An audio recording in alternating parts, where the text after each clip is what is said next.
కుప్పం ప్రజలందరికీ నమస్కారం అండి. Hope you all good. అందరూ బాగుండాలనే దేవుడిని కోరుతూ, నేను నీలా జగదీష్ అని మరుసనపల్లి సర్పంచ్ భార్య.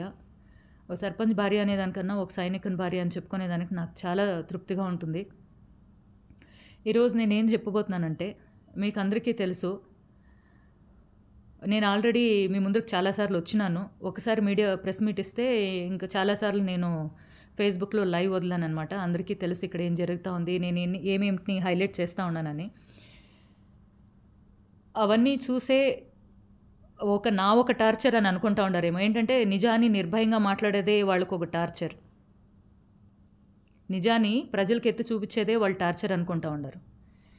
వాళ్ళు చేస్తూ ఉండే ఇసుక దోపిడీ కానీ, లిక్కర్ మాఫియా కానీ, క్వారీసులు కొల్లగొట్టేదని కానీ, నేను వాటి గురించి ఎంతవరకు నేను పట్టించుకోలేదండి. ఎప్పుడు వచ్చి నా పంచాయతీ ల్యాండ్ కబ్జా చేశారో అప్పటి నుంచినే నేను కూడా టార్గెట్ చేసుకున్నాను నేను. ఎందుకంటే మనము బీయింగ్ అన్ ఎడ్యుకేటెడ్, ఒక జవాబుదారీ పొజిషన్లో ఉంటూ మనం ఇట్లా వాటికి సపోర్ట్ చేస్తూ ఉంటే రేపటి తరం ఏంటి నేర్చుకుంటుంది? మనం ఇట్లా వాటిని సపోర్ట్ చేస్తూ పోతా ఉంటే మన భావితరం, నెక్స్ట్ జనరేషన్, ఫ్యూచర్ జనరేషన్ భవిష్యత్ ఏమైనా దాని గురించి మనం ఆలోచించాలా. ఎవరో ఒకరు నోరు తీసి మాట్లాడాలా, బయటకు రావాలా. మనకెందుకు లేని బయట ఉంటే మనం ఏం చేయలేము. ఈ అరాజకాలు అనేది కంటిన్యూ అవుతూనే ఉంటుంది. సో నేను ఇవన్నీ చూసి ఫైట్ చేసి మా ల్యాండ్ మాకు రిటర్న్ ఇచ్చేసినారు. మా సొంత ల్యాండ్ కూడా కబ్జా చేసినారు. దాన్ని మీకు తొందరగానే మీ ముందుకు తీసుకొస్తాను. ఇప్పుడు నేను చెప్తా ఉన్నానంటే, ఇప్పుడు 4-5 రోజుల నుంచి గీతాంజలి అమ్మాయి గురించి చాలా ట్రోల్ జరుగుతూ ఉంది. దాన్ని చూస్తే ప్రతి ఒక్కరికి అర్థమైపోతుంది ఇది ఫేక్ అకౌంటా, జెన్యున్ అకౌంటా అనేది. కానీ అమ్మాయి 7th చనిపోతే అజయ్ అనే అబ్బాయి 10th యూట్యూబ్లో ఏదో అమ్మాయి మాట్లాడిన మాటలకి విమర్శించాడు. అంటే సరేమ్మా, నువ్వు ఇన్ని తీసుకుంటా ఉండవు, 5 ఏళ్ళ నుంచి తీసుకున్నాను, ఫిక్స్డ్ డిపాజిట్ చేసినావు కదా, ఏమి 5 రూపీస్ బ్యాచ్, పేటిఎం బ్యాచ్ ఏమో అన్నాడు. అంతేగాని వ్యతిరేకంగా అసభ్యకరంగా అమ్మాయిని ఏమీ మాట్లాడలే. కానీ మనం ఇది ఎంత మటుకు నిజాలు అని తెలుసుకోలేకపోతే గాన అక్కడ చాలా మీకు నిజాలు అర్థమవుతాయి. ఏమంటే ఆ అమ్మాయి 7th చనిపోయింది. మరి ఈ అబ్బాయి యూట్యూబ్ స్టేట్మెంట్ ఎప్పుడు ఇచ్చినాడంటే 10th. ఇప్పుడు వీళ్ళందరూ ఏం చేస్తూ ఉండరు, ఆ అమ్మాయి 10th దానికి ముందు రోజు వాడు యూట్యూబ్ ఛానల్లో చెప్పిన తర్వాత అమ్మాయి చనిపోయింది, ట్రోల్ చేసిన తర్వాత అమ్మాయి చనిపోయింది అని. మరి ఇంకెవరో సరే అవన్నీ పక్కన పెట్టేస్తే అదేం జరిగిందో 6th సెన్స్ ఉండే వాళ్ళకి అందరికీ అర్థమవుతుంది.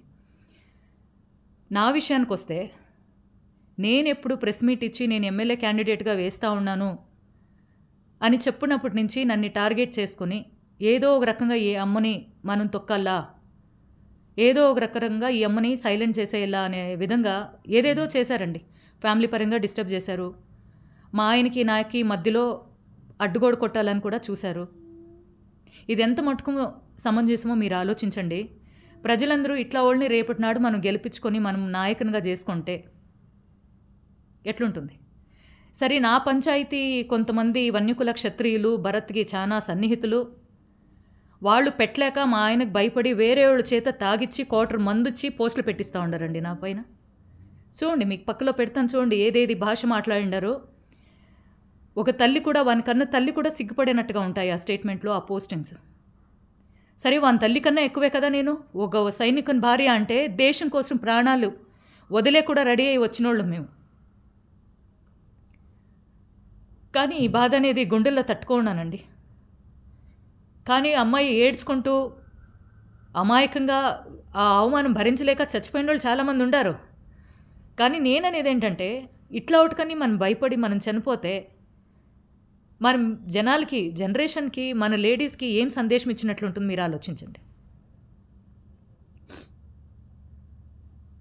మా అమ్మని తీసుకురా డాష్ డాష్ డాష్ అని పెట్టాడండి ఒక వైసీపీ వెధవ. వానిపైన ఇంతవరకు ఏం చర్యలు తీసుకోండారు వీళ్ళు.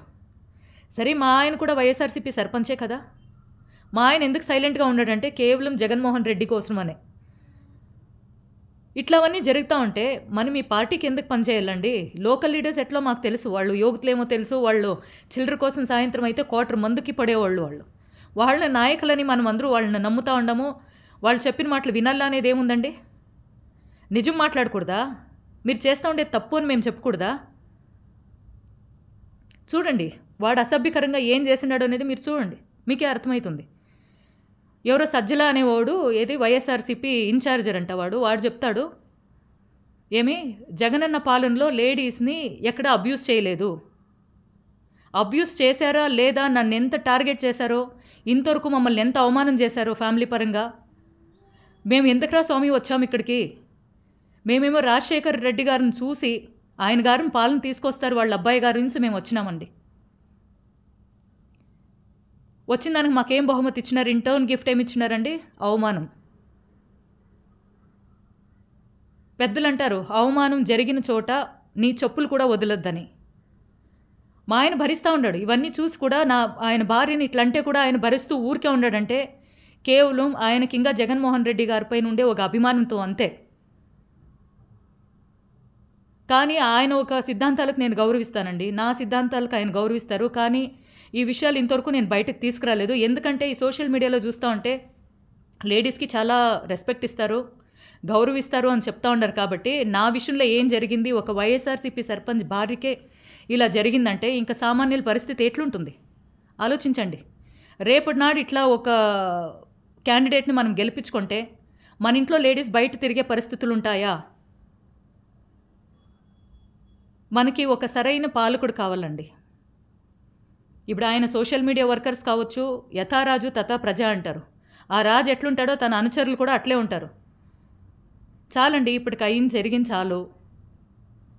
మన కుప్పంలో ఏమేమి, మన కుప్పం స్వత్తు, ప్రజల స్వత్తు ఏం కావాలో అన్నీ. సమస్య లేని ఇల్లు ఉండదు, పరిష్కారం లేని సమస్య ఉండదు. బంధాలు గొప్పవి, బాధలు చిన్నవి. మీ సమస్యని మేము పరిష్కరిస్తాం. రండి, మాట్లాడుకుందాం.